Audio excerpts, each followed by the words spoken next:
Hola a todos, bienvenidos de nuevo a Guardianes de la Eternidad, su puerta al universo de la cultura pop. En esta ocasión, abrimos nuevamente la puerta de Conociendo al Héroe para platicar con uno de mis artistas favoritos de todos los tiempos. Leo es un artista e ilustrador argentino que estudió artes plásticas en la Facultad de Bellas Artes de la Universidad Nacional de La Plata, y que comenzó trabajando en un estudio desde muy joven, donde empezó a desarrollar ese estilo tan particular que lo ha llevado a participar en proyectos muy interesantes en distintas industrias del medio, como la animación, el cine y desde luego el cómic. En su fructífera y muy interesante carrera, Leo ha trabajado para compañías muy importantes en la industria de América, como Warner, DC, Cartoon Network y Marvel, pero también ha incursionado en la industria europea, donde ha demostrado un talento excepcional. Una de las ventajas de Leo es que tiene un estilo tan interesante que es capaz de adaptarse a muchos tipos de productos y géneros. Es por esto que puede participar en proyectos dirigidos a público infantil como en proyectos de corte más adulto. Otra de las ventajas de Leo es que es de ese perfil de artista que disfruta de lo que hace y busca siempre espacios donde pueda desarrollar creaciones que le satisfagan personalmente, pero también es un artista que sabe que está haciendo un trabajo profesional donde se requiere disciplina. Esto se ve reflejado en el nivel de detalle y la calidad de su trabajo. Actualmente, Leo está trabajando, entre otras cosas, colaborando con otro grande del cómic europeo, Oscar Martin. Juntos están expandiendo el llamado Soloverso, historia de gran éxito que cuenta ya con distintos tomos y spin-offs. Leo se consolida como el heredero del Soloverso debido a la alta calidad artística que tiene y que hemos podido disfrutar en el spin-off llamado Cuando no sabía que existías. También está trabajando con Oscar Martin para un nuevo proyecto relacionado con Conan el Bárbaro, a través de un crowdfunding que se lanzará este 22 de abril de 2024 y que seguramente será muy exitoso. Sin darle más vueltas al asunto, le damos la bienvenida a Leo Castellani. Mi querido Leo, ¿cómo estás? Hola. Bien, ¿cómo va? Oye, pues muchísimas gracias de verdad por haber aceptado platicar conmigo, porque además con todos los proyectos que estás teniendo ahorita, seguramente estás muy ocupado, ¿verdad? No, primero gracias por la invitación. Y sí, estamos, por suerte estamos trabajando un montón, contento porque siempre está bien tener trabajo y tener cosas por hacer. Pero sí, por supuesto, cómo no voy a tener tiempo para charlar un ratito? Muchas gracias. Y además, como te comentaba yo al principio y desde que tuve la fortuna de poderte contactar, pues yo creo que los proyectos en los que has participado, el nivel de artista que eres, creo que vale la pena difundirlo en México, que es como mi área de acción en este momento, pero yo creo que vale la pena que muchas personas te conozcan además del buen artista que eres, la buena persona que eres, Muchas y gracias. empiecen a acercarse a tu trabajo también. Estás en Argentina ahorita, ¿verdad? Sí, yo vivo acá en Argentina, en la ciudad de La Plata, en provincia de Buenos Aires, en el centro. Ujú. Bien en el ¿Y, medio, sí, estamos acá. y, y qué tal? Ahorita cómo están las cosas? ¿El clima está bueno, no? Acá en México estamos calurosos. Ahora estamos re tranqui, ahora estamos bien, pasamos por unos momentos medio como de altibajos. De hecho, mira, el fin de semana pasado Ajá. estuvo lloviendo como 6 días seguidos y venimos viste, de un verano bastante intenso y qué sé yo, y ahora estamos empezando a tener días un poquito más estables, más lindos, Ya. otoñal, ¿no? Estamos en otoño, así Ajá. que estamos más tranquilos por ahí. Fíjate que tengo varias amistades en Argentina, muchos de ellos muy fans de Star Trek, sobre Ah, todo, mira, y mira. comentaban que, por ejemplo, ahorita ya están las lluvias, está más tranquilo el clima, entonces que está bien. Y me quiero ir para allá porque yo sufro mucho con el calor de Ah, México. sí, bueno, somos dos. Acá yo también soy team invierno. Pero te digo que acá el calor Mira, en el medio acá, en provincia de Buenos Aires, en el medio de Argentina, se Ajá, está poniendo cada vez más húmedo esto, hay mucha humedad. Y claro. los calores son calores. No sé si será como en México, me imagino que no. Me imagino que debe ser un poco menos, pero aún así son calores bravos, ¿eh? Sí. Calores con mucha humedad, viste, bastante pesados para llevar. O sea, si sos team invierno, Argentina hay que ir al sur. Ok. Hay que pasar para para la parte de abajo, irse, viste, para Río Negro, toda esa zona, Santa Cruz y para abajo. Ok, es buena recomendación para Ahí huir sí. del calor. Oye, Leo, quisiera platicar un poquito acerca primero de ti, de cómo llegaste a decidir que querías ser artista, que querías ser ilustrador. De niño, ¿cómo eras? ¿Estabas muy pegado a este tipo aquí le llamamos el mundillo, a caricaturas, al cómic? ¿Cómo eras de pequeño? Me imagino que tranquilo, habría que preguntarle a mi padre. A ver. No, siempre fui bastante retraído, digamos, Uh-huh. chico, viste, era el típico chico con pocos amigos, viste, no tenía muchos amigos, la verdad que nunca fui una persona muy sociable, Uh-huh. sigo en parte siendo bastante pacato en ese sentido, viste, bastante retraído.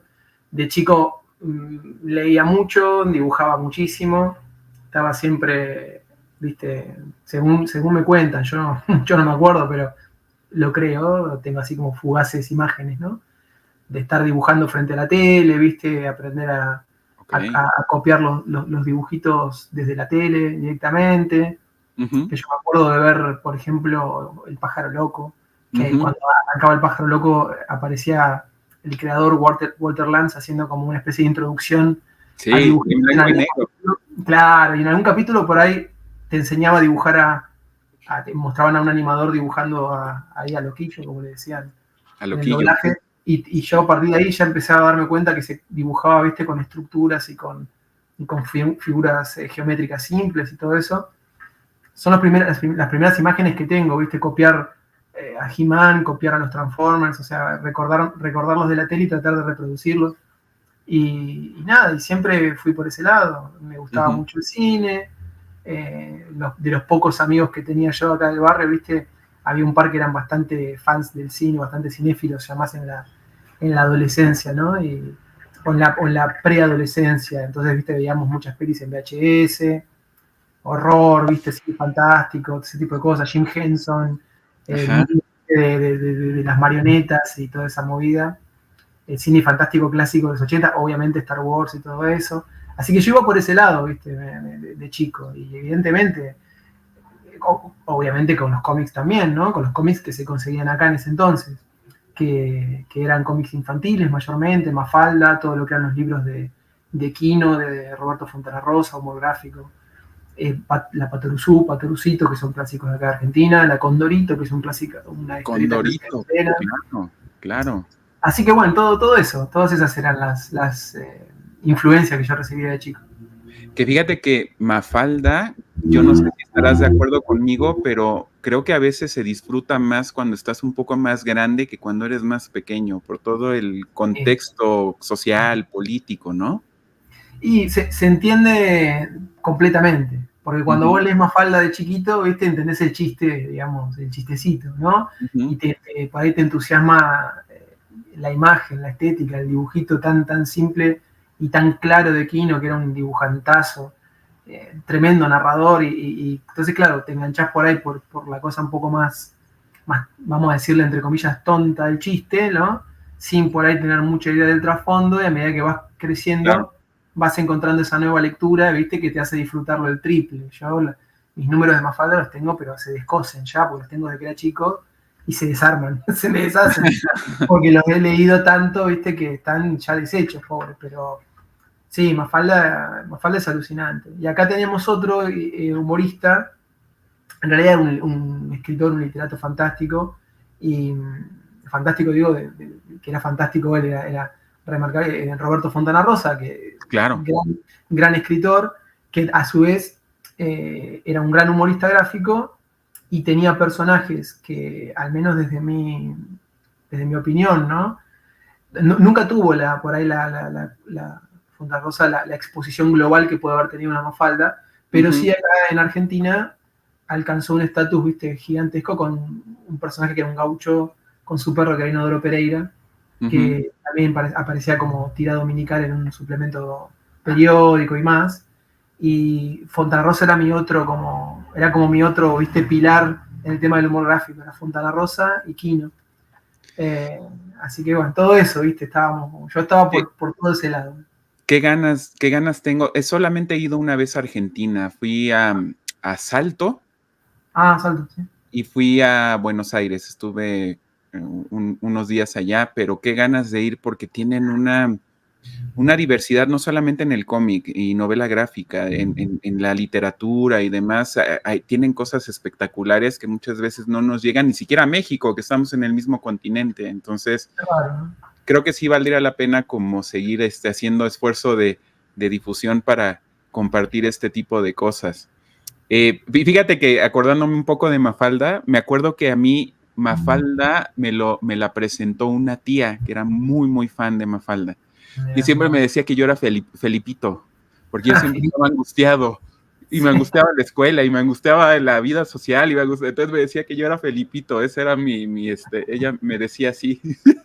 ¿Tú te identificabas Felipe, con alguno? Felipe leía cómics, ¿viste? Leía El Llanero Claro. Solitario, veía la tele, las series de televisión, fantaseaba. Felipe era medio como no sé, me parece que nosotros que somos del palo del cómic y toda esa onda, era con el Sí, personaje que por ahí más sí. nos identificábamos. Aquellos que tenemos por ahí, qué sé yo, somos más propensos a volar, ¿viste? Con la cabeza, imaginarnos situaciones. Que Ujú, yo, Felipe era como el reflejo, ¿viste? Nuestro en esa tira. Sí. totalmente. Oye, y entonces tú también fuiste, creo que tú y yo somos más o menos de la misma generación, aunque obviamente tú te ves más joven que yo, pero yo nací en el 77. Ah, Eh, tenemos la misma edad. Somos mira, de... Sí, ¿y sí. también fuiste niño así como medio educado por la televisión, como lo fui yo? O sea, yo cuando llegaba de la escuela prendía la televisión porque quería ver mis caricaturas y mis Sí. series y demás. ¿Tú eras igual? Sí, sí, yo creo que sí. O sea, nunca me prohibieron ver la tele. O sea, Ujú, a ver, teníamos nuestros horarios condicionados al cole, ¿viste? Teníamos que hacer nuestra tarea ujú, y todo. Nunca me prohibieron ver la tele, sí teníamos horarios, ¿viste? Bueno, era de noche, chicos, a dormir. a Pero es dormir. verdad que sí, tuvimos una exposición a la televisión por ahí bastante fuerte, sí, sí. Ujú, Sí, veíamos mucha tele. Por ahí, yo más que tele, decir que yo veía muchos dibujitos, más que ver la tele. No sé si veía tanto la tele, ¿viste? Pero ok, todos los dibujitos que pasaban, que eran en horarios muy condicionados, porque no es como ahora que tenés canales de dibujo a 24 horas o YouTube. ujú, En ese momento tenían los dibujitos que eran dos y los pasaban en dos canales a determinada hora, ¿viste? Entonces, si bien teníamos exposición a la tele, no era la exposición a las pantallas que hoy tienen los chicos hoy. Para sí, nada, o sea, mucho más limitada. Yo leía mucho, por ejemplo, pero no es por una cuestión de. Vos tenés mi edad, evidentemente has pasado por lo mismo. No es que yo digo leía mucho porque yo era una persona aficionada a la lectura, era porque gente de mi edad leía mucho, que yo, los chicos de mis amigos, los amigos que yo tenía, el pequeño grupo que yo tenía de amigos, nos prestábamos cómics y libros entre nosotros porque todos leíamos. ujú, Eh, y bueno, qué sé yo, ¿viste? No sé si es una cuestión de decir que volcado a la literatura este chico, sino que era otro medio de entretenimiento que teníamos. Los libros de Elige tu propia aventura, por ejemplo, que eran libros sí, muy populares entre los chicos preadolescentes, niños y preadolescentes. Nosotros nos los cambiábamos y los leíamos entre amigos todo el tiempo. Entonces, cuando no estábamos viendo un dibujito, estábamos leyendo un Elige tu propia aventura o un cómic, ¿viste? Entonces, ok. las pantallas tuvieron influencia hasta un punto, supongo, ¿no? Qué sé yo. ¿A ti te llegaron, por ejemplo, acá en México editaron una cosa que se llamaba los magicuentos, que eran los Sí, cuentos era como Scooby-Doo, Superman, que tenían sí, unas calcomanías sí. y tú las pegabas en la posición que tú querías? Mira, acá no había, no sé si, me suena mucho el término. Puede ser que hubiera y yo no los recuerdo bien. Lo que sí me acuerdo, eso de pegar las calcos y todo Ujú, eso, una colección llamada Calquitos acá, ujú, que era, a ver, no era un cuento, sino que básicamente los calquitos eran como una lámina desplegable con un ujú, fondo, ¿viste? No sé, ciudad gótica. Y de golpe ujú. te aparecían una lámina con personajes para raspar y calcar Esos la eran. lámina, ¿viste? Esos eran súper populares cuando yo era chico. Sí. Y bueno, esas son los primeros acercamientos al mundo de los superhéroes que teníamos los chicos de nuestra generación, que no fueran los dibujos, ¿viste? Los dibujos que pasaban por la tele, que yo, los super amigos y todo eso, ¿no? Hanna-Barbera, toda esa movida. A mí me encanta todo eso, toda la movida de los superhéroes de Hanna-Barbera de los 60, porque claro, era un poco lo que veíamos nosotros. Cuando yo era chico acá se veía mucho eso, y fue toda una novedad cuando llegó, ¿viste? He-Man, o cuando llegó los Thundercats y todas esas cosas. Esa era la novedad, ¿viste? Ahora es una antigüedad absoluta, ¿viste? Pero en ese momento esa era la novedad. Y los Hanna-Barbera, que ya tenían 30 años, esos dibujitos, en ese momento, era lo que más creo que lo que más se televisaba por acá, por lo menos de las primeras cosas que yo recuerdo, ¿viste? Mike Thor, Birdman, los dibujitos de Johnny Quest, todo eso. Entonces de repente te traían unos calquitos de Birdman, ¿viste? O no sé, de Super Amigos y eso. Sí. Y ahí es donde estás un momento, ¿viste? No son dibujitos nada más. Acá guarda que hay algo más.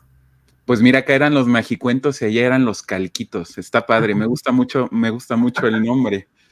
Y sí, pues también como verás aquí en mi fondo, pues Thundercats, cosas ochenteras que además nunca pasan de moda, se siguen sacando en cualquier tipo de producto, ¿no? Entre que los muñequitos y entre que las nuevas series y demás, yo creo que seguimos dándole vueltas nosotros a la melancolía ochentera que vivimos. Ahí cuando puedas, ahí en el canal estoy haciendo también una serie de programas hablando de caricaturas por décadas. Entonces ahí si te late ya creo que vi alguno. No sí, bueno, estamos en los 80, pero ya llevamos como 4 programas, pues no podemos terminar con toda la lista que teníamos ya de caricaturas, pero sí, es increíble. Y bueno, una de las cosas que mencionaste y ya había escuchado yo también por ahí es que el dibujo siempre estuvo presente contigo desde pequeño.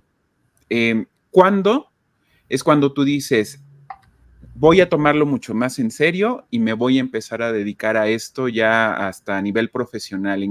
¿Qué pasa ahí con Leo que dice, no quiero ser bombero, médico, yo quiero ser ilustrador, quiero ser artista? No sé si fue algo tan o sea, siempre me gustó dibujar, eso seguro. Tomar la decisión de vivir de esto, no sé si podría en algún punto ponerlo. Yo creo que yo empecé a estudiar en la universidad cuando me inscribí en la facultad. Si bien siempre me gustó la ilustración, la pintura, la escultura y todo eso, nunca fue por el lado de las artes plásticas. O sea, a mí nunca me interesó eso. Me interesaba justamente la animación, la escultura fantástica, la pintura fantástica. Si bien tengo mis intereses plásticos, por ahí lo que a mí más me llamaba era, viste, todo lo que pasaba más por el lado de lo comercial, ¿no? De lo fantástico y lo comercial. Y entré en la Facultad de Bellas Artes acá en mi ciudad, más que nada porque no tenía, era lo que más se acercaba a lo que a mí me gustaba, digamos. Vos imaginate que previo a eso yo había pensado en estudiar arquitectura solamente porque sabía que en arquitectura se estudiaba perspectiva y dibujo, ¿viste? Nada más que por eso. Okay. O sea, a pesar de que tenía por ahí un interés muy, muy superficial, yo digo, bueno, ¿en dónde se puede dibujar? ¿Viste? ¿En qué carrera se puede dibujar? Entonces me inscribí en Bellas Artes para estudiar diseño gráfico y no duré ni el curso de ingreso. O sea, me di cuenta inmediatamente que las artes plásticas se acercaban aún más a lo que a mí me gustaba. Entonces ahí me volqué a un poco más al dibujo serio. Aún sin tener mucha idea de qué era lo que quería hacer con eso. Decía, bueno, daré clases, ¿viste? O en algún punto por ahí puedo pintar cuadros y vivir del arte, ¿viste? Yo no tenía muy claro todo. Estoy hablando, 17 años tenía, ¿viste? No tenía idea de nada. Ok. Y bueno, justamente en el curso de ingreso de la universidad conocí al que en ese momento trabajaba como director de una revista independiente de cómics que se distribuía por ahí mismo por la facultad, una cosa muy chiquitita, que me invitó a participar de las reuniones y a publicar mis primeras cositas ahí. Todo muy verde. Yo imagínate que yo no había tocado un lápiz de manera profesional nunca. Todo lo que había hecho era amateur, ¿viste? En mi casa, que yo le mostraba a mi mamá. Me decían que lindo dibujo, ¿viste? Entonces, ahí fue donde me empecé a involucrar un poco más seriamente. Y justamente a través de ese proyecto editorial chiquito conocí a las personas que fueron las que me dieron mi primera oportunidad laboral, que era un estudio acá en La Plata llamado Duende del Sur. Duende del Sur. Duende del Sur, que hacían cómics para Warner y para Marvel, cosas y así de cartoon, en plan cartoon. Y nada, justamente me presentaron a esta gente ahí, yo llevé mis carpetas y bueno, nada, empecé a trabajar como asistente ahí. Y ahí fue donde empecé a darme cuenta que por ahí podía jugármela y vivir de esto, ¿viste? En ese momento, porque me di cuenta ahí que me gustaba mucho. Digo, a mí me gusta este mundo, ¿viste? De vista me gustaba tal vez demasiado, bastante pesadito era yo. Sigo siendo, ¿viste? Pero bastante intenso, ¿viste? Y mucho más intenso para gente que ya estaba curtida, ¿viste? Profesionales que ya estaban muy quemados, ¿viste? Con muchos años de experiencia, y de golpe le cayó un pibe de 17 años que saltaba por todos lados, ¿viste? Insoportable. Bueno, me dieron mi oportunidad ahí, empecé a trabajar haciendo fondos, cositas, y al tiempo dejé la facultad, ¿viste? Porque me di cuenta que la facultad no era lo que yo quería, ¿viste? O sea, el tema del mundo de las artes plásticas y todo eso, si bien, ¿viste? Qué sé yo, entiendo que por ahí es una fuente súper viable, ¿viste? Para estudiar y para enriquecerse, y que me dio ciertas cosas, no lo voy a negar, no me dio nunca lo que yo quería que me diera, y eso yo lo encontré trabajando en ese estudio. Claro. Yo creo que ahí fue donde por primera vez encontré, ¿viste? Mi vocación y que quiero hacer historieta, esto es lo que yo quiero hacer. Así que de grande, ¿viste? Más, no tan de chiquito. Que ahí es donde participas con Daniel Grifo, Walter Carson y Carlos Escudero, ¿cierto? Que Sí, son sí. los que estaban Ellos ellos formaban parte del estudio en su momento, sí. Fíjate que yo creo, son nombres que de alguna forma me suenan, pero yo creo que en Latinoamérica en específico, muchos hemos estado expuestos al trabajo de este estudio, de ellos, etcétera, y no lo sabemos. Yo creo que el hecho de estar trabajando probablemente para licencias americanas en ese tipo de trabajo, muy probablemente no le dan el reconocimiento a veces a la gente que deberían de dárselo como deberían de dárselo, ¿no? Por lo menos en esa época. Yo creo que sí, a mí me parece que también tiene que ver, hay muchas cosas me parece que influyen, ¿viste? Primero que ha cambiado mucho con los años, ¿no? Ahora con el tema de las redes hay gente que nunca publicó nada y que es súper popular, ¿viste? Digo, nunca publicó nada, no lo digo como algo, ¿viste? Despectivo, lo digo, me refiero, en ese momento, ¿viste? Tenías que tener tu trabajo afuera para que se viera, ¿viste? Y hoy alcanza con tener un Instagram popular, ¿viste? Ya tu trabajo recorre el mundo, entonces hoy por hoy la exposición es mucho más inmediata. Yo creo que tiene que ver el hecho de por ahí que haya artistas más populares que otros, populares me refiero en cuanto a que son por ahí nombres conocidos, sobre todo en el mundo del arte de licencia es medio complicado, ¿viste? Porque muchas veces, no era el caso de este estudio se firmaban los cómics y muchos proyectos que salían, estaban, ¿viste? Figuraba quién era el dibujante, quién era el guionista, algo las cosas que se hacían, digamos, dentro del estudio que por ahí salían como hecho, producido por el estudio, ¿no? Claro. Pero primero el tema del cómic de licencia, de arte de licencia, por ejemplo, yo dibujé muchos años los patos de Disney, los clásicos, ¿no? Pero esas cosas muchas veces salían sin firma, salían medio, ¿viste? La gente conoce, por decirte algo, a Karl Barks, ¿no? Pero el mismo Karl Barks fue muy anónimo durante, me animo a decir que durante la mayoría de su carrera era un personaje anónimo, ¿viste? Se manejaban de otra forma las cosas. Qué sé yo, a mediados de los 90, por ejemplo, que es el punto en el que yo te estoy contando que estábamos trabajando en este lugar, empezaba a surgir la imagen medio ficticia, si se quiere, de la superestrella de los cómics, ¿viste? El superstar de los cómics, por decirte algo a lo Image, ¿no? Al Image Comics, el Jim Tom Lee. McFarlane, claro, estos tipos, el Jim Lee, estos tipos que eran como súper populares, y me parece como que en el medio como que se empezó a confundir la cosa diciendo así, cualquiera puede ser un Jim Lee, ¿viste? Y en realidad, Jim Lee, Todd McFarlane, Rob Liefeld, estos personajes, ¿viste? Son frutos de un momento muy particular y circunstancias muy particulares, ¿viste? No es algo que se da frecuentemente y que nunca se dio. Nosotros conocemos a Wally Wood o a Jack Kirby ahora, pero Jack Kirby cuando estaba trabajando llevaba sus originales a las editoriales y se los corregían ahí mismo, ¿viste? O sea, no había un respeto, ¿cómo decirlo? No había una vehemencia por el trabajo de estos tipos que hoy para nosotros son monstruos, ¿viste? Muchos de ellos incluso, ¿viste? Dejaron de trabajar, ¿viste? Dijeron, bueno, no sé, ¿viste? No, te digo más, no me quiero poner medio depre, pero muchas celebridades que para nosotros son celebridades y leyendas del cómic, terminaron sus años en la pobreza, ¿viste? Sí, así es. Con cero popularidad y con cero, ¿viste? Rédito por sus años de producción. Entonces, ¿viste? Eso de decir yo lo conozco, yo no lo conozco, yo no sé qué tan, ¿viste? Qué tan asociado a nuestro oficio está la popularidad. Es un tema interesante podemos estar años hablando de esto. Es curioso, ¿viste? Sí, es complicado también el tema de las propiedades y cómo se manejan, y es un tema también a veces escabroso, ¿no? Y a veces, como dices, un poco deprimente. Pero, por ejemplo, en tu caso,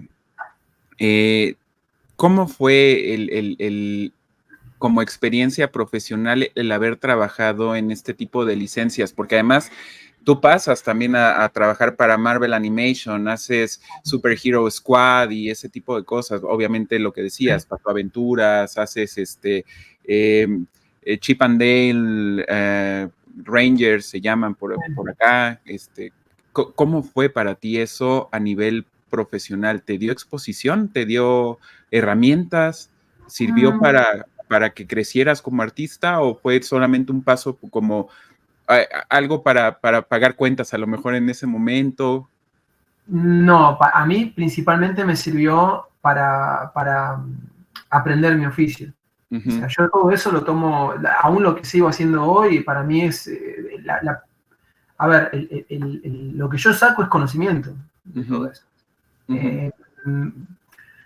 Evidentemente, ¿no? Hay que comer, hay que pagar las cuentas, es un trabajo, ¿no? Hay un rédito económico, tiene que haber un rédito económico medianamente conveniente. Claro. Pero en mi caso, yo lo que saqué de mis años trabajando haciendo licencia es conocimiento de mi oficio, la posibilidad de estudiar mi oficio produciendo y haciendo y aprender un montón de cosas. Yo qué sé, a ver, hay una cosa muy que es de entonces y que ahora no sé si se da tan frecuentemente, que era esta cosa de aprender un oficio metido en el medio, ¿no? Que se genere, por ejemplo, un espacio de trabajo en donde por ahí hay 4 o 5 personas trabajando en un estudio, cada una cumpliendo su rol, y aprendiendo lo que tenés al lado, ¿viste? Y entendiendo que no es muy diferente a tener un taller de carpintería y tener ¿viste? Una persona, un chico que te ayude, ¿viste? E ir explicándole las cosas. Mira, para cortar esta madera te hace falta esta sierra, o este aceite es bueno para tal cosa, ¿viste? Y un poco el oficio de la historieta, como yo lo aprendí, fue un poco así, fue metido en las trincheras, ¿no? Ahí, ¿viste? Trabajando. Y que venga alguien y me diga, no, en la perspectiva así no se hace así, y borrármela y explicarme como una perspectiva para historieta, que por ahí tiene los mismos fundamentos, pero no sé si se aplica exactamente igual que una perspectiva para arquitectura, ¿viste? O el tema de composición para historieta, cuestiones que tienen que ver con la narrativa. Lo mismo pasó en el mundo de la animación, o sea, se daba esto de aprender trabajando, ¿viste? Ahora no sé qué tanto hay de eso, porque hoy los espacios de trabajo se han reducido mucho, la exposición es mayoritariamente virtual, y qué sé yo noto que me parece que el espacio de trabajo hoy por hoy es más íntimo, ¿viste? Es más un chico, una chica con su tabla o con sus papeles, escaneando, dibujando y subiendo a Instagram, ¿viste? Sí. Es muy distinto que como yo me formé, que como me parece que se forman ahora los chicos que por ahí se forman con tutoriales de YouTube. Claro. Yo creo, a mí, insisto, lo que me sirvió de todo esto es, en mi carrera, ir a esos lugares.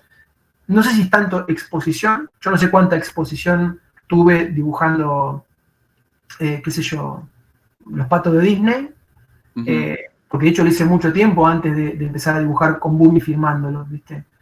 Yo cuando empecé a hacer esos cómics, yo por ahí hacía, no sé cuánto, pero yo, no sé, pensá que desde mediados de los 90 que yo ya venía trabajando, ¿viste? Yo dibujé, por ejemplo, muchos años en este estudio libros de Scooby-Doo y después posteriormente también libros de Scooby-Doo de actividades y cosas así. Yo los de Scooby-Doo me los sé de memoria, ¿viste? Y nunca los firmé.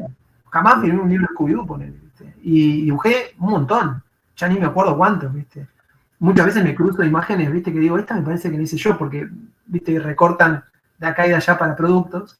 Sí. Y entonces no sé qué tanto es lo de la exposición. A mí me parece que la exposición se puede dar un poco más en otros mercados. En el mercado europeo, donde hay un poco más de respeto por el autor. Respeto me refiero a que, digamos, está esta cosa, ¿viste? De firmar tu trabajo. Se le reconoce más. Sí, me parece que se lo reconoce un poco más. No sé, no estoy seguro que trabajar para el mercado americano me haya dado mucha más exposición. Un poco más supongo que sí, pero no sé si es así como, viste, una cosa de decir, te cambió. A partir de ahí, viste, cambió todo. No sé si es tan así. Ya, sí, y es que además, tú que has también entrado al mercado europeo y trabajas y has trabajado en muchos proyectos en Europa, hasta el ritmo de trabajo entre América y Europa es distinto, ¿no? Yo creo que, obviamente no soy experto en cómic europeo, me acerco o trato de acercarme mucho, pero como comentábamos al principio, a veces es complicado en México, en Latinoamérica, poder conseguir muchas cosas que te gustarían del cómic europeo, pero yo hasta siento que los ritmos que muy probablemente pueda incluir en la calidad del trabajo, es distinto, ¿no? ¿Tú lo sientes así? ¿Lo Sí, vives sí, así? totalmente. Sí, sí. De hecho, por eso me dedico mayoritariamente a trabajar para Europa, ¿no? Ujú, No, el ritmo americano, digamos, ¿no? Norteamericano para producir series, cómics y estas cosas, es muy, es muy avasallante. Se produce con mucha velocidad y muchas veces con muy poco criterio, me animo a decir. Y por lo menos en las editoriales grandes, ¿no? O las que le llaman grandes, tipo Marvel o DC, ujú, que tienen por ahí series que tienen que salir con determinada periodicidad. Y mi tiempo haciendo ese tipo de trabajo fue muy productivo, pero también muy caótico, ¿viste? Son muchas horas de trabajo ujú. y no sé si se logra disfrutar el trabajo tanto o si se logra también apreciar eso, si el lector lo llega a apreciar, porque ¿viste? Es una cosa sale con mucha velocidad. El mercado europeo es distinto, es un poco más relajado en ese sentido. No relajado al extremo tampoco, ¿viste? No es que todos podemos ser, ¿viste? Un autor súper reconocido que tarda 20 años en hacer un libro y sabes que lo vende y lo peta porque lo compra todo el mundo. Ujú. Pero sí es verdad que es un poco más relajado desde el punto de vista de decir, bueno, mira, si de golpe estás trabajando para una editorial en Francia, decir que sacas un tomo por año no está mal. ¿Viste? Ujú. Un tomo por año dos tomos por año, es algo plausible, ¿viste? Es algo que se puede hacer, que lo puedes disfrutar, que lo puedes hacer con cierto nivel. Claro. Sí, Es que además, mira, yo sigo fascinado porque ahorita hablaremos de sí, cuando no sabía que existías, pero el nivel de detalle que se aplica aquí, o sea, no es el mismo nivel de detalle que se aplica, por ejemplo, a la mayoría de los cómics norteamericanos, por ejemplo, ¿no? Y eso tiene que ver con el tiempo, la dedicación que le puede poner el artista, etcétera, ¿no? Yo creo que en el cómic americano muchas veces ves trazos muy rápidos, ves fondos que no tienen fondo, cosas de sí, ese estilo, ¿no? sí, sí. Y en el europeo es muy difícil verlo así, es mucho detalle, es muy descriptivo, ¿no? Es que tiene que haber un balance en el medio. Porque, por ejemplo, en el cómic europeo muchas veces ese uso de los... Por ejemplo, en esa página que vos mostraste ahí, Ujú, hay un porqué, a pesar de que ese libro está cargado, digamos, tiene un trabajo de fondo, pero hay una intención detrás de eso. Que, más que nada que viene muy relacionada con la estética que yo identifico con el mundo de Solo, ¿no? Que yo asocio con el mundo, que es la estética de Oscar. sí. Entonces estoy tratando un poco de mantener esa atmósfera y ese estilo que va un poco más por lo cartoon, ¿viste? Y por lo decorado y por la cosa medio, muy entre comillas, Disney, ¿no? Esa cosa medio Ujú, animada. Pero, por ejemplo, el trabajo que vos podés encontrar en una historieta europea de excesivo detalle, de excesivo, ¿viste? Firulete y, ¿viste? Y la cosa barroca en la página, ujú, a mi modo de entender la historieta, puede muchas veces ser contraproducente porque le quita ritmo al relato, ¿viste? O ok, sea, vos cuando vas leyendo una historieta tenés que saber, como autor, en qué punto generar dinámica en la lectura, ¿viste? Darle el ritmo que merece, ¿no? Y hay páginas que te invitan a quedarte y explorarlas un rato, y hay otras páginas que tienen que pasar rápido porque la acción pasa rápido, ¿viste? El sí, tiempo pasa rápido. sí, Entonces, si vos tenés una historieta en donde todas las páginas son una carga, viste, de información visual tremenda, el relato viste, siempre, es el ritmo que vas a llevar como lector es siempre el mismo, que es tirando a lento, viste, porque la página te obliga a quedarte y corres el riesgo de aburrir. Mientras que con el cómic americano estamos en la otra, viste, en el otro extremo, que es que si de golpe todas las páginas son de splash page, bueno, te lees un cómic en 1 minuto y medio y no te deja nada, ¿viste? En No te deja 5 más. minutos ya estás terminas una grapa, ¿no? Claro, es súper, viste, súper, es un ratito. Entonces, a mí me parece que lo sano es un balance, como con todo, es un balance, viste, en el medio, saber disponer de una página y poder dibujar sobre ella de acuerdo a lo que te pida la historia, lo que te pide el guión, ¿viste? Si vos necesitas que el lector permanezca, bueno, podés cargar, porque por ahí de golpe tenés que buscar algo en esa página, o viste, mantener cierta, presentar un ambiente, qué sé yo, por decir algo, ¿no? Entonces por ahí podés permitirte que el lector se quede un rato más. Si de pronto tenés una persecución, viste, a máxima velocidad en 2 páginas, y te pones a dibujar cada detalle de cada fondo, de cada cosa, bueno, esa página va a perder velocidad. Va a perder velocidad porque te va a obligar a vos como lector a permanecer viendo cada detalle que dibujaste. Entonces hay que buscarla al medio, me parece. Me parece que lo más interesante es, ¿viste? Que además también ahí es donde radica la genialidad de quien cuenta la historia, ¿no? O que no nada más es el escritor, sino también el dibujante, y es encontrar justamente el balance del que hablas, es en qué momentos tengo que llenar la página visualmente para que la gente se sorprenda y en qué momento tengo que primar el relato, ¿no? La acción, el desarrollo de la historia. Como decía mi abuelita, ni tanto que queme al santo, ni tanto que no lo alumbre. Tal cual, exactamente. Exactamente. Es que aparte, te digo, a mí, por ejemplo, gente que alcance a mi criterio, que alcance ese balance, por ejemplo, siempre nombramos a los mismos referentes, pero por ejemplo, a nivel cómic contemporáneo, por ejemplo, Mike Mignola me parece que alcanza un balance perfecto en eso. Es un tipo que compone unas páginas de maravilla, que son excelentes todas, que en donde te tiene que pintar, viste, la llegada de un Hellboy a un monasterio, viste, el tipo te dibuja primero una composición perfecta en donde vos inmediatamente ves lo que tenés que ver, ¿no? Pero más allá de eso te presenta por ahí viste, una catedral gótica, viste, medio derruida, viste, con el musgo que crece, viste, con las hojas y qué sé yo, y de repente de ahí aparece un gorila nazi mutante que se pega con Hellboy, y esa página por ahí no tiene fondo, es Hellboy y el gorila pegándose. Entonces, el tipo, viste, es un experto en manejar justamente ese delicado balance que hay que tener para poder contar una historia bien, ¿viste? Sí. Ese es el asunto. Sí, estoy de acuerdo. Oye, ¿y sigues trabajando para cómic americano? Sé que haces has hecho algunas portadas. ¿Has hecho algo más? ¿O hay algún plan ahorita para trabajar con ellos? Sí, hay cosas para hacer con Marvel. Estoy haciendo cosas. Ya hace muchos años que trabajo con Marvel. Y sí, siempre hay alguna cosa, pero no en plan serie. Porque todo lo que es el tema cómic estoy abocado directamente a mis proyectos con Oscar y con Ominiki. Sí, hago algunas cosas a nivel de ilustración, viste, alguna colaboración para portadas, cosas especiales que por ahí salen con Marvel Studios. Muchas de ellas por ahí ni siquiera salen publicadas porque son por ahí para el estudio, viste, más por el tema de las películas y eso. Más cosas internas. Sí, sí. Y sí, por ahí portadas alternativas y cosas así, sí, por ahí me ofrecen hacer cositas de esas. Que bueno, como te digo, ahora por ahí como estoy muy dedicado a lo de Europa, no tengo, viste, demasiado tiempo más que para eso. Sí.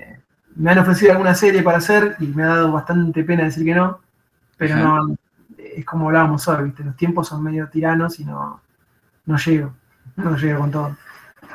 ¿Cómo llegas a Europa? ¿Cómo empiezas? Porque antes de eso, creo que uno de tus primeros cómics, por lo menos de los que ya firmaste como autor, fue el de David y Goliat. Sí. Que me parece que fue probablemente para Image. Eso fue para Image en su momento, después salió por V-Books en Europa. Ajá. ¿Y cómo llegas a Europa? ¿En qué momento empiezas a tener oportunidades allá? Bueno, tuve una época yo hace unos años que me la pasé viajando porque estaba trabajando en una productora de animación en Hong Kong y volviendo de allá seguí con el impulso del viaje, que yo no había viajado nunca, bueno, me pegó de golpe. Y tengo amigos allá en España, en particular en Barcelona, con quienes en su momento quedé, viste, para ir de visita, gente que por ahí conocíamos por internet, viste, en esa época, colegas de Marvel que laburaban desde allá. Y nada, en un viaje de estos me crucé con un amigo, con Roger Bonet, que en ese momento estaba entintándolo a Rafa Sandoval, creo, y después tintó a Pacheco, un tintador, un profesional del cómic, amigo mío que yo quiero mucho, un hermano que tengo allá en España. Y nada, con él estando allá, yo estaba trabajando en Disney, en Marvel en esa época, me acuerdo. Y estando allá, fuimos a un salón de Barcelona, en una oportunidad, y después yo estuve en Angoulême también, pero como te digo, viajando más como ¿cómo se dice? Como espectador que como profesional o algo así, ¿no? Estaba como paseando. Claro. Y nada, allá conocí a Oscar, que por intermedio de Roger, que me lo presentó. Conocí a varias personas así, profesionales del cómic de allá, con quienes tuvimos una relación muy cordial, ¿no? Con Oscar nos hicimos amigos, ¿viste? Casi de inmediato, me gusta decir, porque nos fuimos a tomar un café, ¿viste? Y bueno, primero que es un autor que yo admiraba desde mis épocas de hacer arte de licencia, porque él también se dedicaba a eso y lo hacía, él sí lo hacía bien, y en ese momento lo conocí, ¿viste? Tipo como estoy conociendo a uno de mis referentes, de mis ídolos, ¿viste? Nada, a partir de ahí empezó la posibilidad de trabajar en Ominiki primero, después en Telcur, ¿viste? Justamente por intermedio de Oscar, primero colaborando con alguna cosita, ayudando con algún cómic, alguna antología que se produjo que me dijo, che, ¿querés participar? ¿Viste? Un dibujito aquí y allá. Y nada, se fue formando un vínculo de manera muy orgánica que terminó en la oferta de Oscar por continuar con el universo solo, ahora que él se está retirando poco a poco del dibujo. Y nada, me depositó esa responsabilidad. Eres el heredero del Soloverso, como lo decía en la introducción, y es algo que en lo personal a mí me emociona mucho porque pues conozco lo que has estado haciendo y la verdad es que a mí me encanta, pero antes de pasar con lo de Solo, estuviste en un par de salones de Barcelona, estuviste en Angoulême, así es como te empiezas a relacionar con ellos y haces supergrupo, ¿verdad? El Tomo. Sí. ¿Y esa experiencia fue buena para ti? Sí, estuvo buenísimo. En realidad, antes de hacer el libro de Supergrupo, colaboré con un tomo del Supergrupo, pero era un tomo antológico. Con había un montón de autores buenísimos trabajando en ese tomo, que a mí me tocaron unas 4 o 5 páginas, también guionadas por FP. Y bueno, justamente a raíz de ese tomo es que después FP y Oscar me ofrecen hacer el libro de Supergrupo. Sí, para mí estuvo buenísimo eso. Estuvo buenísimo, me encantó. Que falta más, ¿no? Ojalá en algún momento salga. A mí me encantaría. Hay, viste, qué sé yo, son esas cosas que tenés que ver si pasan o no. Porque, primero porque ya tengo un compromiso bastante importante con lo de Solo y con lo de, bueno, esperemos que salga bien con lo de Conan, que estamos haciendo ahora. Pero más allá de eso, las ganas están seguro, porque es un libro que a mí me encantó hacer. Primero porque me dejó dibujar en un estilo cartoon que a mí me encanta, porque te pude hacer una cosa un poquito más, qué sé yo, más humorística, viste, más tipo cómic, cómic franco-belga, esa onda, viste, con ese pintado más tipo pincel y qué sé yo. Y aparte porque es divertido, ¿viste? Es una cosa relajada para trabajar. Es divertido. Sí, me re gustó. Bueno, para el que lo lee es muy divertido, qué bueno que también para el que lo hizo también fue divertido, porque se nota, ¿no? Para mí es fundamental. Si no te divertís haciéndolo, yo creo que también lo nota el lector. Yo creo que si no hay, viste, enganche desde el punto de vista, te digo más, incluso como por ahí si te toca hacer algo que por ahí no te gusta mucho, que es una pregunta que me han hecho, viste, en alguna oportunidad, tipo, ¿qué pasa si te toca un guión? Porque yo no escribo mis guiones, porque para eso me falta un montón, pero trabajando con guionistas, ¿qué pasa si te toca un cómic no te gusta, ¿viste? Un libro que no te gusta, un guión que no te gusta, asignan una tarea, ¿viste? Y me parece que es un poco parte del laburo profesional encontrar algún disfrute en lo que haces. Por lo menos es un ejercicio que he tenido que hacer en alguna oportunidad. Y siempre lo encontrás, o sea, yo siempre encuentro algo, ¿viste? Que me divierte. Entonces, yo quiero creer que si yo me divierto, el lector se va a divertir también, ¿no? O por lo menos va a encontrar, ¿viste? Un pequeño momento de relax ahí, ¿viste? O va a decir, mira qué simpático acá. Y creo que lo opuesto también es cierto. Yo creo que si vos estás dibujando o escribiendo o no sé, o componiendo con determinado, ¿viste? Determinada vibra, ¿no? Estás de mal humor o no lo estás haciendo con ganas, estás cansado. A mí me parece que el lector también lo nota. Sí. Parece que en el trabajo no se perciba, ¿viste? Exactamente por qué. Pero, ¿viste? Es como que esto no está. Me parece que se siente también. Pero me parece importante encontrarle el disfrute a las cosas. Pues mira que yo lo que sí puedo decirte desde el punto de vista de lector es que a mí me parece que tú estás disfrutando el tema de Solo, pero intensamente, y se nota en los trazos, se nota en el trabajo que estás haciendo. Yo estoy la verdad muy sorprendido y muy encantado con el tema de cuando no sabía que existías. Los trazos son impresionantes, el nivel de detalle, la narrativa, como tú decías. A mí me encanta hacerlo y quisiera saber qué sientes tú de tener ahora o de empezar a aportar esa antorcha también, que sí, como mencionabas, Oscar está un poco ya más en el tema probablemente de escritura. Creo que lo veo también mucho en redes sociales con el tema de negocio también, haciendo cosas. Bien. ¿Tú cómo te sientes con esto, con este encargo que tienes ahora?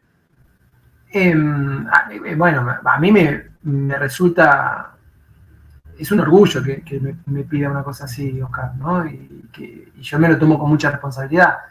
También es cierto que hay mucho mérito de Oscar, todo el mérito de Oscar, pero hay mucho a la hora, por ejemplo, vos decir que se nota, por ejemplo, cierto disfrute en el libro de Lira, en este que dibujé. Sí. Pero también tiene que ver Oscar en el punto en que él escribe pensando en qué es lo que me gusta dibujar a mí. Entonces él tiene su historia, pero la construye diciendo, bueno, yo sé que a este le gusta dibujar peleas, bichos raros, cosas así. Entonces agarra y él le pone al guión cosas que sabe que a mí me gustan. Entonces, porque las hablamos, que eso también es una cosa muy importante, de hecho de trabajar con Oscar y que me tranquiliza un montón, saber que nosotros tenemos un diálogo súper fluido. Entonces, charlamos todo, sabemos bien lo que nos gusta, lo que queremos hacer, lo que nos interesa. Y eso, ¿qué pasa? Agiliza, ¿viste? La producción de los libros, ¿viste? La comunicación es muy fluida. Entonces, como te digo, hay mucho mérito desde el guión, ya que él sabe lo que a mí me gusta dibujar y yo lo disfruto. Acá me toca una de pelea, ¿viste? Me la paso bomba, ¿viste? Meto bichos raros, con espadas y qué sé yo. Entonces, y está eso. Y después está, no sé, a mí me encanta el mundo del Solo. O sea, yo los cómics de Solo ya los leía de antes de conocer a Oscar. Muy por internet y muy de manera tal vez no del todo legal. Pero, es que era la manera de conseguirlos, no había más. Es complicado conseguirlos. Acá es complicado. Pero acá, y me refiero a Latinoamérica en general, puede ser caro conseguir los libros cualquier libro europeo en general acá es más difícil. Sí. Pero, nada, me olvidé la pregunta, pero en general encantado de estar trabajando con el proyecto de Solo. Que básicamente era cómo te sentías ahora de llevar la antorcha. Pero fíjate que yo no sé, yo leyendo el libro hay una secuencia, y no quiero spoilear porque también lo que quiero es que la gente se acerque al producto, pero hay una secuencia donde Lira va con el hermano y tienen que ir a un centro de entrenamiento de estos seres extraños. Toda esa parte, esa secuencia, las peleas, la pelea entre el jefe del centro del entrenamiento con este troll gigante que estaba por ahí y cómo liberan a todas las bestias estas que estaban entrenando. ¿Es mi imaginación o es una de las partes que más disfrutaste de dibujar el tomo? No, sí, sí, me divertí un montón. Eso me encanta, sí. Aparte ese personaje en particular, en el guión le pone el carnicero, Oscar. Sí, A pesar de que no sé si lo mencionan en el cómic, pero en el guión le dice el carnicero. ajá. Ese personaje en cuanto lo diseñé se lo mandé a Oscar para que lo vea, porque debe ser las primeras cosas que dibujé del libro, el diseño de ese bicho. Y nada, viste, tenía ganas de dibujarlo y de ponerlo en acción al personaje, viste. Entonces, sí, esa parte me divierte mucho. Aparte porque también tenés un montón de criaturas raras, tenés esta Ujú, cosa también de buscar la vuelta a la persecución de los personajes dentro de esta diestrería, de este castillo. ujú. Entonces también está la cosa por ahí geográfica de, bueno, ¿dónde los meto? ¿Por dónde van? ¿Viste? Acá. Eh, sí, esa parte me divirtió. Sí. En general mucho, todo el libro me divirtió, pero esa parte sí es cierto que está buena el desenlace, ¿viste? Las criaturas raras, los bichos raros que aparecen. Sí, es verdad. Hay una cosa que a mí me sorprende mucho y que es algo que me encanta del solo verso y que también se ve en tu tomo, que es que a pesar de que el dibujo puede ser cartoony, las Sí. la historia no es para nada cartoony, no es algo, o sea, ese contraste me gusta mucho, pero también me gusta mucho y creo que también por eso quedas muy bien como el portador de la antorcha, como le digo ahora, porque tú también tienes un estilo muy dinámico. O sea, yo lo empecé a ver ahora que estuve tratando de buscar algunas imágenes y demás para el video de introducción. No sabía ni cuáles escoger, porque tú puedes hacer cosas muy cartoony, muy cómicas como supergrupo y demás. Puedes hacer cosas probablemente no tan cómicas, pero que siguen siendo cartoony como este tomo de Lira, pero también puedes hacer cosas mucho más adultas como una Red Sonja que encontré por ahí, como los dibujos que tienes los pin-ups que tienes de He-Man. ¿Cómo haces tú? ¿Cómo se logra? Porque no creo que mucha gente lo pueda hacer, muchos artistas. ¿Cómo logras tener ese dinamismo en el trazo? O sea, hay algo tuyo en ellos, pero son distintos, transmiten cosas distintas. No sé, yo siempre agradezco haberme formado haciendo arte de licencia. No sé si Ujú, tiene que ver. A mí me parece que el estilo ujú, es parte troncal del relato. El estilo gráfico es parte troncal, es parte del relato. ujú, Eh, por eso que muchas veces no me gusta cuando veo dibujantes por ahí que hacen, por decirte algo, superhéroes y tratando de hacer su versión de, viste, ujú, tal personaje cartoon, viste, y por lo general no queda, a mí por lo menos no me gusta, no queda lindo. ujú, Yo creo que el estilo tiene que ver con lo que uno está contando. Entonces a mí cuando me toca un proyecto yo lo que pienso es cómo lo voy a dibujar, ¿viste? Con qué estilo lo voy a dibujar. ujú, Eh, y, o sea, me parece que eso es parte importante de mi oficio como historietista. Y después en cuanto al tema del estilo en particular, ¿viste? Si cartoon o la cosa, eh, la versatilidad, digamos, que pueda llegar uno a tener en cuanto al grafismo, ujú, yo siempre lo agradezco eso, haber estudiado el cómic de licencia, el cómic cartoon, la onda cartoon. Porque cuando vos estudiás licencia para trabajar, y me animo a decir que ahora no es tan demandante como cuando yo me formé, el tema de aprender a poner un modelo y aprender a poner un personaje en movimiento y que yo te tocaba dibujar para Disney un Tarzán, por ejemplo, y después te tocaba dibujar un Pato Donald, y son personajes, viste, que tienen su dinámica, tienen obviamente modelos completamente distintos, pero se mueven de distinta manera, reaccionan de distinta manera. Entonces todo eso, toda esa cosa que es un poco más entre de dibujo y de teatro, te obliga a agudizar mucho la vista, agudizar mucho el trazo. El modelo te obliga a controlar tu trazo, porque vos ujú, haces un ratón Mickey, y donde el Mickey te quedó, viste, con los ojos un poquito más grandes, un poquito más chicos, ya no se parece a Mickey, ya es como otro, viste. Y después el tema de la interpretación, la actuación, que eso es muy del cartoon también, viste, esta cosa de que un personaje está enojado, viste, y tenés que sí, dibujarlo bien, te sí, ayuda a leer mejor esas cosas, y me parece que te ayuda a desarrollar más el oficio del dibujo, viste. sí, Después está que a mí me gusta dibujar, qué sé yo, viste, a mí me gusta dibujar, a mí me gusta la cosa de buscarle la vuelta, viste, de dibujar algo realista o más realista. Igual yo no me considero un dibujante. A ver, yo jamás podría dibujar un cómic hiperrealista bélico, ponerle. A mí no sé si me saldría algo así. Capaz que me sale un dibujo, ¿viste? Con mucho esfuerzo y con mucho estudio, pero no sé si tengo tanta versatilidad. Me gustan las cosas que me gustan y trato de hacerlo, ¿viste? Lo mejor que puedo, qué sé yo. Pero creo que, no sé si es una respuesta demasiado clara, pero sí, Sí vamos lo por es. ahí.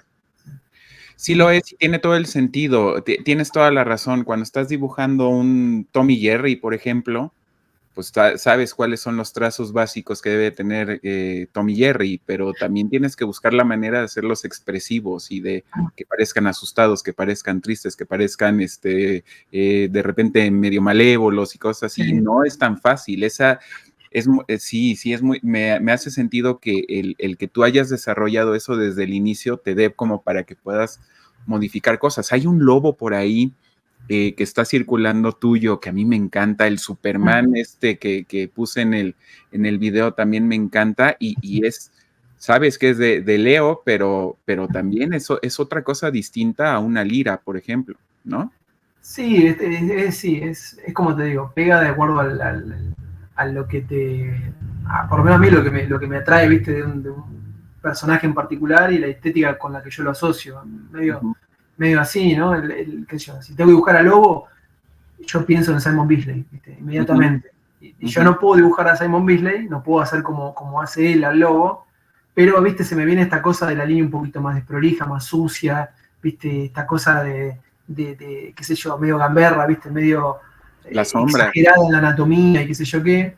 Y bueno, qué sé yo, lo mismo me pasa con Solo, viste, yo Solo, bueno, para mí es Oscar. Entonces yo tengo que dibujar a Solo, no lo voy a dibujar como, viste, como dibujaría un lobo o como dibujaría un Superman, qué sé yo. Por eso te digo, no sé, viste, muy bien cómo responder a veces porque es algo que me sale, viste, ¿no?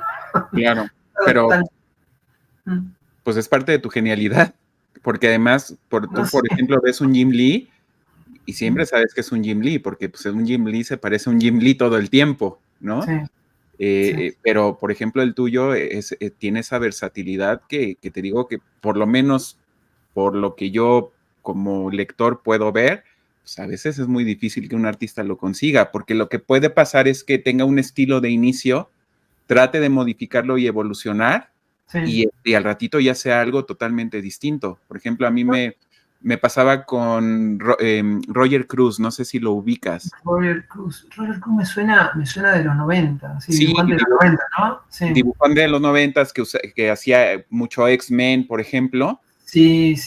Tipo Joe Madureira, ese estilo así medio cartoon, sí. Exacto, así empezó y ahora ves su trabajo y es un trabajo totalmente distinto. No es que evolucione o se adapte, sino que él mismo cambió a un estilo distinto y tú como que juegas en distintos, que está padre, te da más cancha, ¿no? Sí, supongo que sí. Igual yo no lo encuentro tan raro. Hay muchos dibujantes que yo admiro muchísimo, que son, y que me parece que por eso te decía lo del arte de licencia. Insisto, el arte de licencia aprendido en el momento que yo lo tuve que aprender, donde por ahí se demandaba mucho del dibujante, ¿viste? Era muy exigente a la hora de tener un modelo, ¿viste? Apropiado. Yo, a ver, voy a poner un ejemplo poco feliz, ¿no? Y voy a mantener nombres aparte para no herir susceptibilidades. Pero hace poquito vi que Disney está sacando, Marvel está sacando cómics Disney ahora, con los personajes clásicos.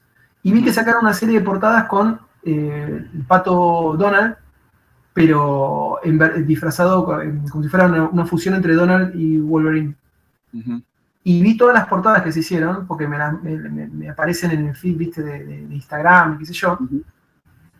Y lo digo esto, insisto, no lo digo queriendo tirar tierra a nadie, pero esas portadas, si yo las llegaba a dibujar algo así, cuando yo estaba estudiando trabajando en este estudio y tratando de hacer mis pruebas para poder entrar a dibujar con estilo Disney, que yo qué, son imágenes que no podrían haber aprobado nunca en ese momento. O sea, esas imágenes hubieran pasado como un trabajo amateur de alguien que está empezando, como un chico que está copiando. O sea, no hubieran alcanzado en ese momento un nivel de publicación, ninguna de esas imágenes.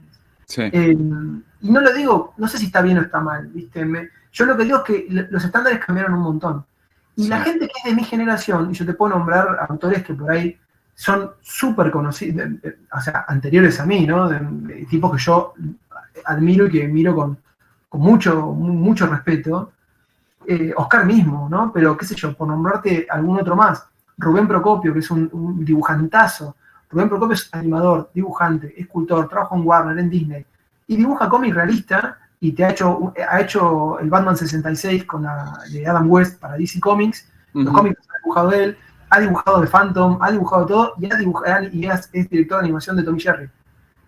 ¿Por qué? Él hace licencia, él tuvo esa exigencia de entender cómo capturar un modelo y la intención y el movimiento perfectamente. Corrado Mastantuono, dibujando unos cómics Disney espectaculares para Italia, que son pero perfectos, unas portadas alucinantes, y a la vez dibujando portadas súper realistas para Sergio Bonelli. No sé, te puedo nombrar un montón así de tipos que realmente decís, estos tipos tienen un nivel tremendo. Massimo Saro, gente que dibuja realista súper bien y que dibuja cartoon súper bien. Frank Cho dibujaba Liberty Meadows haciendo cartoon, personajes cartoon que se movían súper animadamente, y a la vez te dibuja esas figuras femeninas que parecen renacentistas, ¿viste? Perfectas. Sí, claro. Entonces, a mí me parece que yo no estoy, a ver, que no se malinterprete, yo no me estoy comparando con estos tipos. Los tipos para mí son seres superiores, o sea, estamos hablando de gente que está a un nivel tremendo. Pero ¿qué pasa? Esa versatilidad que tienen, creo yo, para el dibujo, me parece que viene un poco justamente de la exigencia de haber tenido que hacer algo muy contenidos en su momento, diciendo, che, cuidado acá que no se te vaya esta orejita de Mickey, que no se te vaya detalles muy finitos que te corrijan, que te ayuden a ajustar el lápiz, ¿viste? A ajustar el trazo, a entender hasta qué punto se mueve un personaje, hasta qué punto no, hasta qué punto se ve muy cartoon, hasta qué punto no. Empezás a tener otra visión del dibujo. Me parece que eso te lo da el cartoon. Estudiar cartoon me parece que te ayuda un montón con eso. Quizá... Mi opinión, capaz que estoy diciendo cualquier cosa. Mi opinión. No, creo que sí. Sí. Pero bueno. No, creo que tienes razón y otra vez citando a mi abuelita, es como ella me diría, para poder romper las reglas, primero las tienes que entender. Entonces, primero trabaja con las reglas y después ya ves cómo las vas rompiendo. Ya es la evolución natural, ¿no? Del artista o de cualquier profesionista, ¿no? Sí. También está lo que te gusta hacer, ojo, ¿eh? Porque sí. Esto no quiere decir que tengas que sí o sí tener que dibujar, o sea, qué sé yo. Jim Lee dibuja como dibuja Jim Lee, dibuja espectacular. O sea, ojalá me saliera un X-Men como le salen a él, ¿viste? Pero, qué sé yo, no tiene por qué ser una asignatura, ¿viste? Dibujar licencia, dibujar con muchos estilos. Miraba a Mike Mignola. Yo no creo que Mike Mignola dibuje un Mickey Mouse como Fred Moore, ¿viste? Y sin embargo, Mike Mignola es un referente absoluto de todo, ¿viste? Hace todo bien. Entonces, qué sé yo. Pues mira, yo te podré decir que creo que el camino que recorriste ayudó bastante y por eso pues, sacas el trabajo con la calidad con la que lo sacas. Entonces, pues, qué padre, qué bueno que está así, ¿no? Muchas gracias. Me da un poco de vergüenza, pero bueno, gracias por los elogios. ¿Qué sigue para Solo? ¿Hay algo que puedas comentarnos? Ahorita pues salió cuando no sabía que existías. Por ahí Oscar estaba haciendo también algún proyecto para recopilar algunos de los trabajos originales, pero la historia va a seguir, me imagino. ¿Están planeando más libros? Sí. Bueno, la saga de Solo, a ver, son 2 trilogías, digamos, que cerraron en este momento con el final de Un Círculo Infinito, que es el último El Legatus. Que sacó de Legatus, claro. Uh-huh. Y ahora arranca una nueva trilogía, que es la que voy a hacer yo. El tema es que, bueno, está escribiendo, es una cosa... Sí, bueno, es la continuación del arco troncal del mundo de Solo, ¿no? Así que, bueno, lo que pasa es que no puedo revelar nada. Claro. Porque no me dejan, me reta Oscar. No, de acuerdo, no. Y no quisiéramos meterte en problemas. No quiero tener problemas. Sigue esa línea argumental que venimos leyendo en los otros libros, continúa por ese lado, y en paralelo van a salir, si no tengo mal entendido, algunos otros spin-offs, algunos otros tomos. Queda un libro más de Caminos Escritos, que dibuja Álvaro, y algún otro proyecto que va a sacar Oscar, siempre en los guiones. Y bueno, y ahora sale, que ya se terminó, un crowdfunding que se hizo hace poquito, ahora ya está en imprenta el libro y sale ahora en nada, con una antología de historias caníbales, de historias del mundo de Solo. Ahí yo también participé con un pequeño relato de 4 páginas, pero bueno, hay un montón de autores participando de tremendo nivel. Oscar se jugó a dibujar alguna otra historia más de Solo, lo sacamos de su retiro. Y de su retiro de dibujante. De dibujante se puso a dibujar de vuelta. Así pues que sí, hay muchas cosas. Yo creo, Leo, que me va a salir más barato irme a vivir a España que empezar a tratar de conseguirme todo lo que va a salir, porque eso seguro que lo tengo que conseguir y vamos a esperar con mucha emoción la nueva trilogía de la que vas a estar encargado. Entonces ya estaremos platicando si me das chance de... Ojalá falta tiempo todavía, porque primero tengo que terminar otro libro, pero sí, yo tengo muchas ganas de arrancar ya. Y yo no sé cómo le estás haciendo con todo esto y cómo te da el tiempo y además, encima de todo, regalarme tiempo y platicar conmigo, porque está el crowdfunding de Conan, que también es un animal grande, ¿no? Sí. Y ahí tengo una pregunta para ti que tiene que ver mucho con la tendencia que estamos viendo en muchos productos audiovisuales, cómics y demás. ¿Qué podemos esperar de la historia de Conan? Tú sabes que el perfil de lectores de Conan también es un poco distinto. O sea, tú esperas un Conan en toda regla, un bárbaro, fuerte y sabes los roles que de repente se manejan en esas historias, el papel de las mujeres, etcétera. ¿Qué podemos esperar? Y sé que probablemente no puedas decir mucho, pero ¿cómo ves tú esta historia? ¿Van a quedar contentos los lectores normales y de siempre de Conan? Yo creo que sí. Primero nos tienen que dar la oportunidad, ¿no? Porque hay que financiarlo, tenemos el crowdfunding ahí armado. Va a salir creo que se abre el próximo lunes. Sí, el 22. El 22. Tenemos mucha expectativa con Oscar. Yo ya lo estoy dibujando el libro, lo estoy haciendo igual, no me importa nada. Somos muy fan de Conan con Oscar.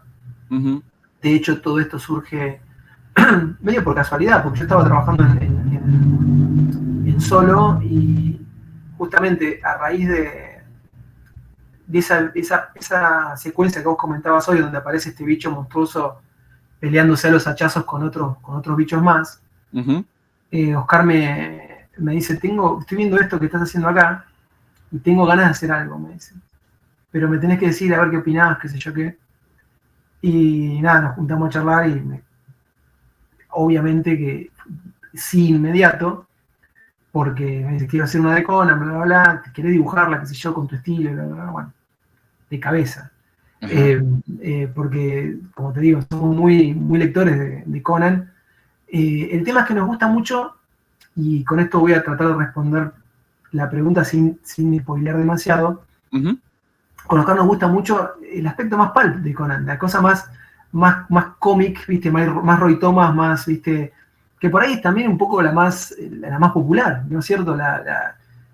Es más, mucha gente capaz que ni sabe que es una serie de relatos literarios, ¿viste? Conan. Que mucha gente capaz que lo identifica directamente con los cómics o con la película de Schwarzenegger, ¿viste? ¿No? Sí. No vamos allá de eso. Pero justamente nos divierte eso a Oscar y a mí. A mí me gusta esa cosa pop de Conan. Y Oscar escribió un guión muy pulp, que tiene todo lo que uno, por lo menos lo que yo quiero leer en un cómic de Conan, ¿no? Aventuras hay, hechicería hay, ¿viste? Lugares así tenebrosos y rincones oscuros en lugares, ¿viste? Perdidos hay, monstruos hay, o sea, tenés mujeres voluptuosas hay, tenés todo lo que se busca, o por lo menos lo que uno piensa cuando piensa en un cómic de Conan. Y bueno, yo lo estoy dibujando con el entusiasmo que a mí me da dibujar un Conan, que yo todavía me cuesta creerlo, ¿viste? Porque es un personaje que yo, te digo, soy muy, muy fan, muy lector. A mí me gusta mucho el trabajo de toda la vida de John Buscema. Soy muy admirador de John Buscema. Imagínate que tengo los cómics de Buscema de Conan, ¿viste? son tesoros para mí. Sí. Y a la vez viene en paralelo con un poco lo que veníamos hablando al principio, porque ¿por qué conozco a Conan? Por He-Man. Yo soy un hijo de los 80. Yo lo primero que conozco es He-Man. Claro. Y cuando veo el afiche de la Conan de Milius con Schwarzenegger con la espada levantada así, el niño de los 80 que vio eso en su momento pensó, esta es una película como la de He-Man, ¿viste?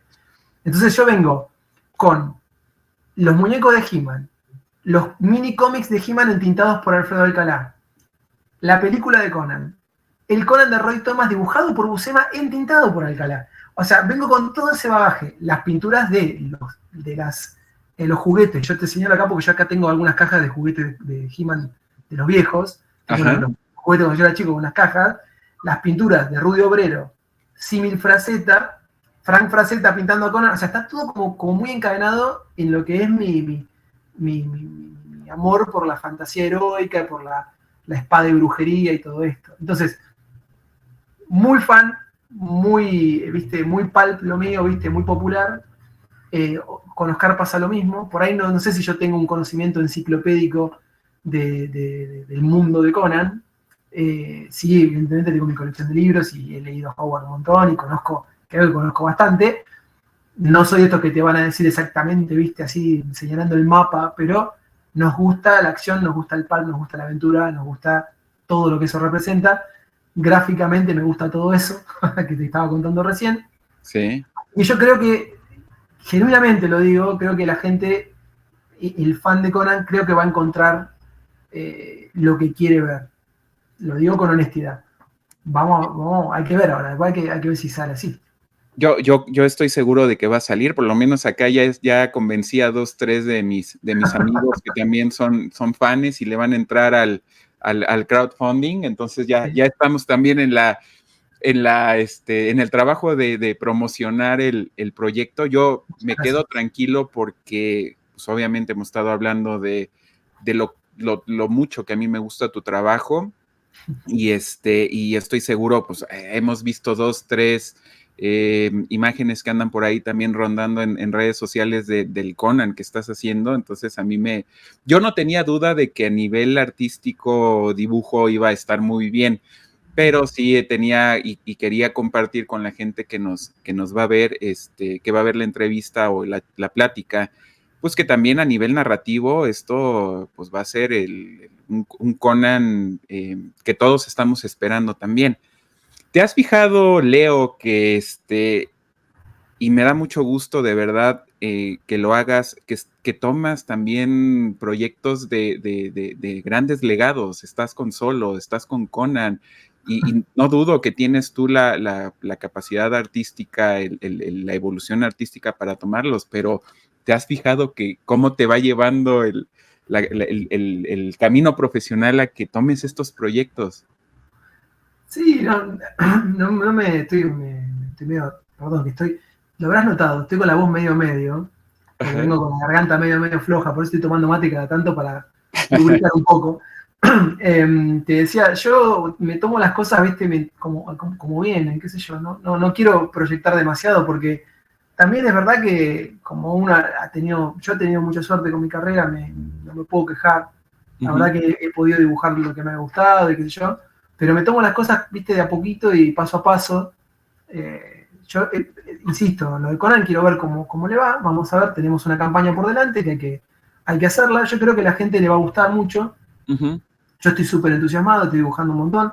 De hecho, con respecto a eso, es distinto el por ejemplo, del cómic de Conan no se vio nada, hay un dibujo solo dando vuelta y algún boceto que subió Oscar, que yo le he dejado a él, que es parte de algunos de esos dibujos, son parte de los premios que uno puede tener participando del crowdfunding.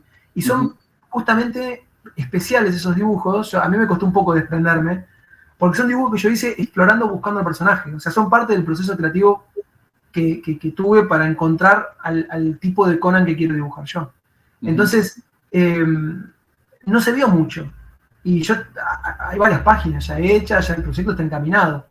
Entonces estoy, viste, como ansioso porque la gente vea un poco más. Yo supongo que a partir del lunes van a poder ver alguna cosita más. Y a lo largo que se vaya manteniendo la campaña iremos mostrando más cosas de a poquito. estéticamente no es como un libro de Solo. Es distinto, es otra onda. El trabajo, viste, justo hablamos del estilo y todo esto hoy. Es un trabajo que, por ahí, sin escaparse demasiado de lo que yo suelo hacer, tiene otro ejercicio, ¿viste? Porque estoy entintando con una tinta un poco más cargada, que a mí me gusta mucho más. Esta cosa de la silueta, ¿viste? De la proyección de sombra, ¿viste? Y el misterio de la tinta, ¿viste? De los cómics por ahí más tradicionales de Conan. El color un poco más atmosférico. Ese tipo de cosas. Así que estoy entusiasmado, quiero que la gente lo vea. Yo he escuchado que a ti te gusta también como estar metido en todo el proceso. O sea, tú también entintas y también coloreas. ¿Lo estás haciendo también para tus proyectos ahora con Oscar? Sí. Sí, claro. Que también es complicado, ¿eh? Y toma tiempo. Trabajé muchos años con entintadores y con coloristas. O sea, cuando yo empecé a trabajar, cuando era más chico, en estos años que hablábamos, trabajaba con entintadores y con gente muy, muy profesional que me rescataba unos dibujos con la tinta de una manera, ¿viste? Sublime. Y pude aprender de ellos un montón. Entonces, con el correr del tiempo me fui animando y bueno, ahora medio que me resulta casi imposible pensar en hacer un dibujo y no tintarlo y pintarlo yo, ¿viste? Me resulta como medio antinatural, pero en lo posible trato de hacer todo, trato de dibujar y pintar. Y por eso salen las cosas que salen. Está muy bien. Salen homogéneas, por lo menos. Leo, si quieres, para ir cerrando la plática, cuéntame, ¿cuándo vas a venir a México?